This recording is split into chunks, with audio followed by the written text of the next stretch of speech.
o'clock guest today, kicking off the Friday shows, is a Jubilee Brownsville head volleyball coach, Rebekah Perez. Coach, how's it going this afternoon? How are you? It's going good. I'm doing good.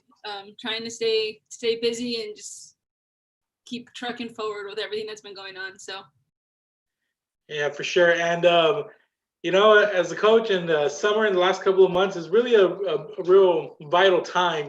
Getting stuff together, getting going. Since March and in through the summer, the up and down, the roller coaster of it all. How have you been? How have you dealt with things? And and trying to keep in touch with your kids and whatnot. And also you just staying busy.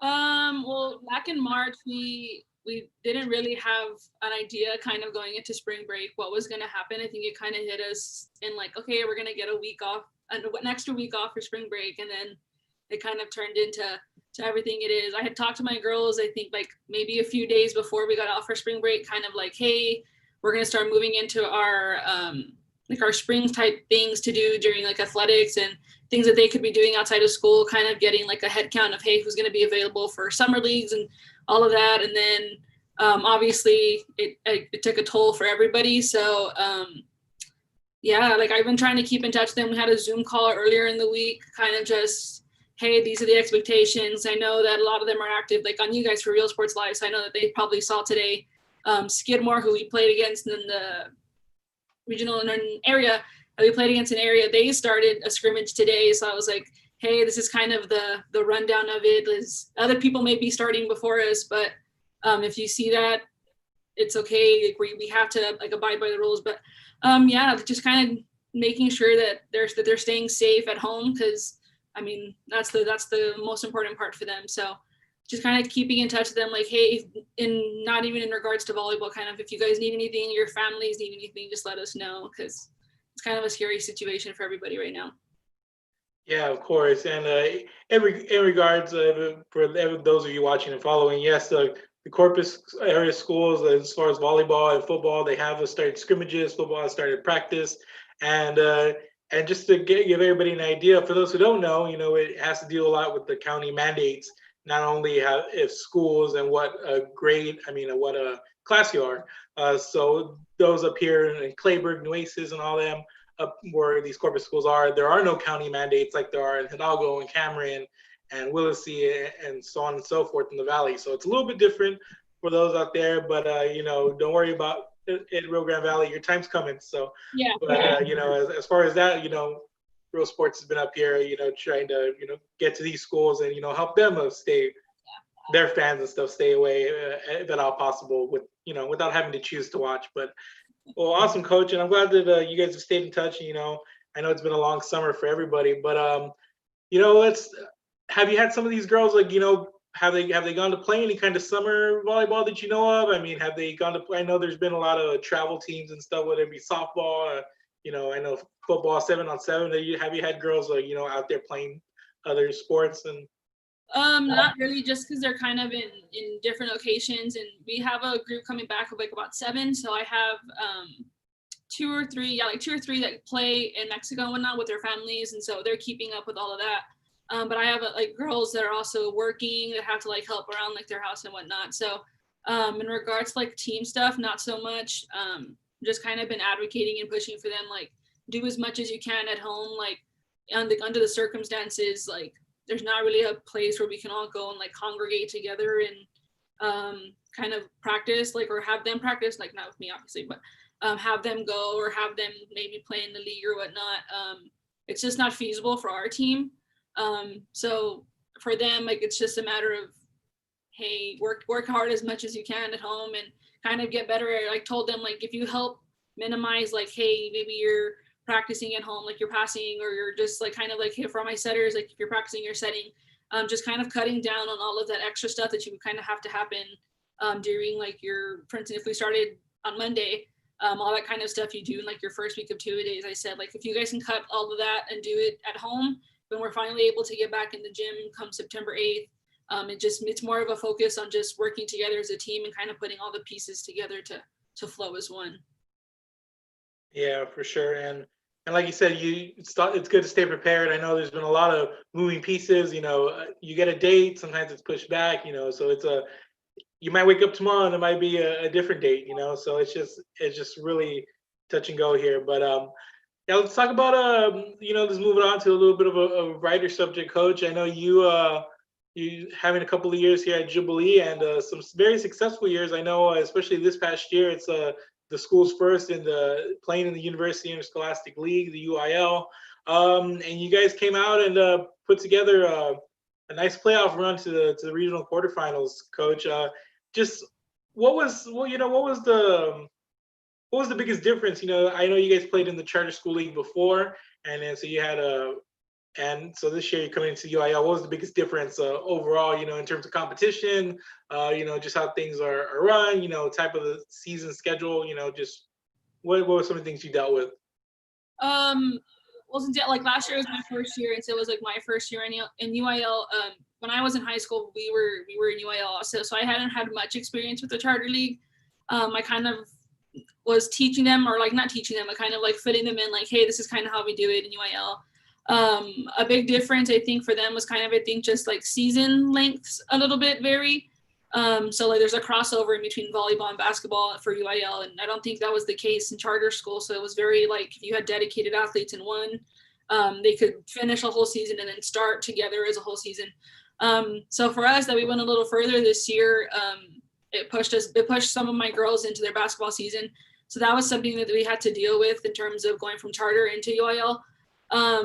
I think their expectations, they had come off of a good year in charter school also. Like they have a good reputation in the charter school leagues.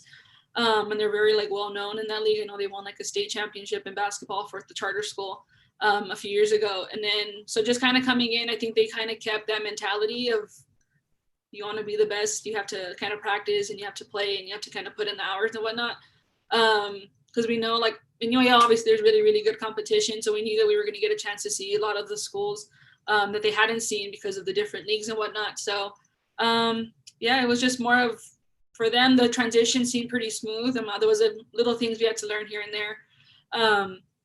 Now we're obviously different from charter going into UIL, but I think they made well with the transition from charter into UIL.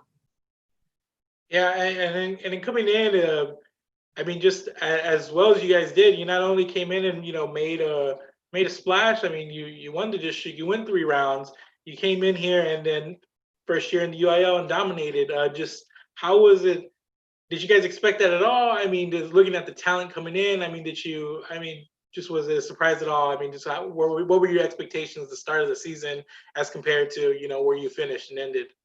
Well, for me, I think coming in as a first year coach and just a first year with those girls and whatnot, and I remember talking to Coach Glover whenever he was kind of offering me the job for the head position for volleyball, and he said like, hey, this is a really good group that you're gonna get coming in. Like, don't be afraid to push them. Like they're very like absorbent of it. Like they like the pressure and they like to work hard and they like to have obviously like really high expectations. So for me coming in, for them, it was more so like, okay, I know that you guys have a reputation of being so good. For me, it was kind of, I need to do my job, obviously, and then help push them and make them a little bit better. So that was my expectation for myself. But for them, it was more so like just kind of having fun. That was always my mindset when I was in high school and playing and whatnot. It was just kind of playing together, having fun, and it just kind of makes it a lot more fun to kind of deal with the entire season. And then for me, the expectation coming in for them again also was just kind of like we work hard. Like everything was gonna be you kind of have an arrow on your back or like a target on your back where everybody kind of looking at you now into like, well, who's this new school? And then we started to do pretty well in preseason, and then in district we did pretty well. So then it wasn't even, we made it to the first round undefeated. And so we were just kind of like, okay, well, now going into our second round of district, there's probably going to be an even bigger target on our back because we just came in and we kind of rocked the boat a little bit. So for them, it was always kind of, you have to play, we were going to play as if everybody wanted to beat us, which is always the case, but they're probably going to want to beat us a little bit more kind of just because of how well we had been doing. And then everybody kind of wants to be like that team that, hey, you want to beat the team that's been winning everybody, so that way everybody knows who you are. And so for us, that was kind of our mindset the whole season, and especially moving into playoffs. A lot of these schools had no idea who we were when we went into our playoff run. So it was kind of a little bit of, hey, we're going to make a name for ourselves, and hey, we're going to show you that our district, our record how well we had been doing, and our reputation is we're gonna live up to the hype and not just be like they were just like a one-hit wonder. So Yeah. that's kind of it. Well, yeah, and then look at your playoff run. You into the third round. I think I believe it was you fell to London, I believe, in the third round. First two games were very close. I think you guys it was 25-23 the first two, real slugfest. And I guess just going back to that game, just was being how close it was, but still like going down. And I think in 3 games, I believe it was just. Just what was the mindset? Especially going into that third game. Was it just mental fatigue? Just what do you think it was? Just talk about that remembering that game. I think it was a mixture of kind of mental fatigue and kind of, like we've made it this far. I think it was, I'm not surprising, but kind of like, oh man, we're already this far kind of into it. So coming off of that area game, that one was like a thriller, mental fatigue to like the T. It was a 5-game. We had to come back down 0-2 against Skidmore. So it's not a big transition from that game until going into the London game. So I think for them, it was kind of like for not even just for them, for me also, it was kind of like we had exhausted so much in the Skidmore game that I think coming into the London game, we were obviously a little fatigued. That goes for them too. Everybody kind of goes on the same playoff schedule, so that's not like an excuse or whatnot. But yeah, I just think it was a little bit of mental fatigue. I think we played and we weren't even playing, I think, up to the level of we knew we could play against a really good team like that. Because I know going into like losing the first game, the mindset was kind of like, okay, you know what, we were that close. It was 23-25 or like 25-22, something like that. And we were just kind of like, we're there. We're like, we can make the transition, and we already did it in one game. And then I think going into the second game, and then we lost that one also the same way, 23-25. I think at that point it was just kind of like, I don't think we were mentally there to be able to pull off what we had done the week before, or just to be able to do that back to back. It's a hard thing to do just in one game, coming back from a 2-game drop. So I think it was going to be kind of hard for us once we hit that third game to be able to bounce back the way we had the game before. Yeah. Nonetheless, Coach, very impressive season. I know you opened up a lot of eyes there, but overall, it wasn't. We just in volleyball, and you talked about, Coach Glover just kind of talking to you and telling you not to be scared to push, the teams, and I think that goes for the whole athletic program because, not only you guys, but boys and girls basketball came out there, won district titles, had little playoff runs. So just overall, just speak on the success that the Jubilee had in its first year, overall in UIL. Just what's the morale like there between the athletic department, everybody, working under Coach Glover? I know he's inspired a lot since he's been there. What's it been like? Yeah, I know speaking off of Coach Glover, like his expectation for all of us is always kind of go out and you make a name for yourself. And then I think once we had that success in volleyball, it kind of fed off, especially that we have athletes come from volleyball into basketball and then also into soccer on the girls' side. It carried, I think, for the girls and especially for the boys too. I think we don't really have a fall sport for the boys. Like we don't have football or whatnot. So they were kind of itching to get in during basketball season. Like, well, okay, we saw the girls doing it in volleyball, so it was kind of their turn. And I think that kind of just comes from like the kids themselves. Like I think they got that taste of, hey, we like that. Not even a taste, they had done it before, but especially coming into a new district where everybody kind of looks at you like they're not too sure. They don't know really what your team's going to be like or what your history's been like. They kind of look at it as like, oh, when you were in charter, now you're going to be in UIL, it's going to be a little bit different.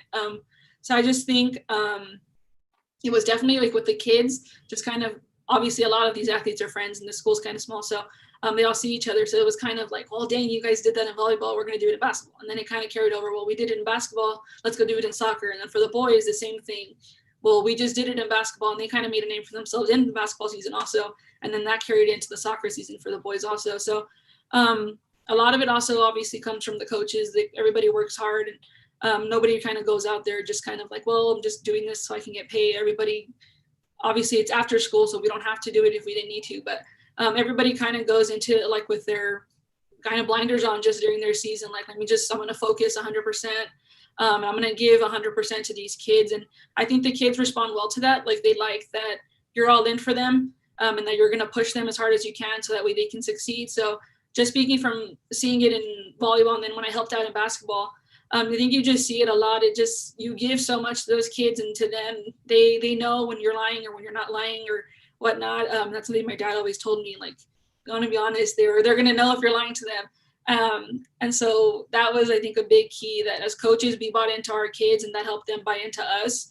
And that helped just each team kind of excel in their own sports. Because, I mean, we saw pretty good success, and not just the girls' side, but in the boys' side also. Yeah, for sure. And chat us up on what's on the horizon for you guys. I mean, just what made this year's team tick? I mean, and who do you just going forward? Just what's the outlook on the team as a whole? Well, like last year, it was just a lot of there was a lot of moving parts. Actually, we had some kids who hadn't played varsity yet that had to come up and step up and take a role, because we had some obviously kids graduating and whatnot. So they kind of had to step in. And they were kind of like, oh, okay, like here's my chance. And I think they did a good job with that. Coming into this following season, though, we have a good group coming back, a good number coming back. We have 7 seniors returning, which for us, it's a good problem to have. I mean, obviously not for next year, but we have some good kids coming up in the middle school and whatnot. But for this year, it's, since obviously we lost 3 or 4, there's 6 positions you need to play with in volleyball, and just having 7 seniors, I think everybody's going to be equally important, because they're all going to serve obviously a role in a position on the court. We're looking towards like Valentina Tijerina. I know her sister was on here earlier in the week, so that's just a testament to how big volleyball's in their family. So kudos to Tehina. She signed for Texas A&M International. So for them, like, volleyball's a big part. And then moving into like our season, having Valentina into her senior season, I'm expecting good things from her. This is kind of what they've been practicing for or whatnot, like your senior year, and your year to go out and kind of just dominate one more year that you can. So definitely looking towards her. Our libero Alexis, we have a lot. So I mean, I would say every kid coming in is going to have a big role that they need to fill, and there's going to be an expectation for each and every one of them, especially coming out of the season from last year, that they already got a taste to it. So it's not so much of, well, coach, I didn't know how I was going to be in playoffs, or I didn't know how I was going to be able to fit in with like the varsity teams. Is having a lot of them come back, and then having that experience from last year, and kind of it kind of slipped through our fingers a little bit that 3rd round. For us, we were beginning, once we got into playoffs, it was like, hey, we're going to push for round 4 and then push for round 5 and kind of go inch by inch. So I think for them coming into the new season, it's definitely going to be a lot more pressure on them, just because, especially with the circumstances and whatnot, that their season got shortened about a month.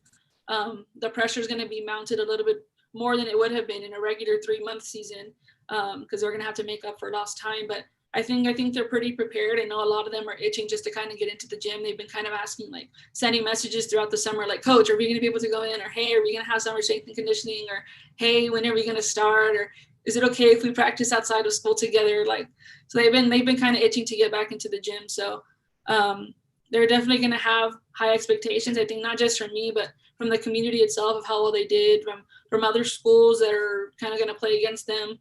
We have a reputation, and for us, we kind of want to live up to that. Of course, and yeah, and like I said, everybody in the media, and in the surrounding communities in Brownsville, everywhere else, everybody's it opens a lot of eyes from Jubilee, and definitely just going to be, if there wasn't a target on your back for sure, now there is. Going forward, there might be one, coach. But this proves you're doing something right, coach. But I just want to extend our congratulations to how well you guys did, and how the athletic program as a whole. And I just want to thank you for coming on with me today and talking about it a little bit. No, thanks for having me. This was fun. Like getting to talk shop a little bit. So it was fun. Awesome, coach. I appreciate that. And everybody watching, I just want to let you guys know, just to keep it here, Real Sports Live. We have some live stuff going on here in the Corpus area. We have the Sideline Sit Down. So just keep it here for more shows, content, live streams and whatnot. Follow us on Twitter, Facebook, Instagram, YouTube Live, Roku Network, Apple TV. You'll find us all there. And we also have a rotating pre-recorded re-airs that we put on also. So check us out. Keep it here. Want to thank Coach Rebekah Perez once again, Brownsville Jubilee head volleyball coach. Awesome. Thank you. Thank you for being here, and have a great day, Coach. Thanks. See you later.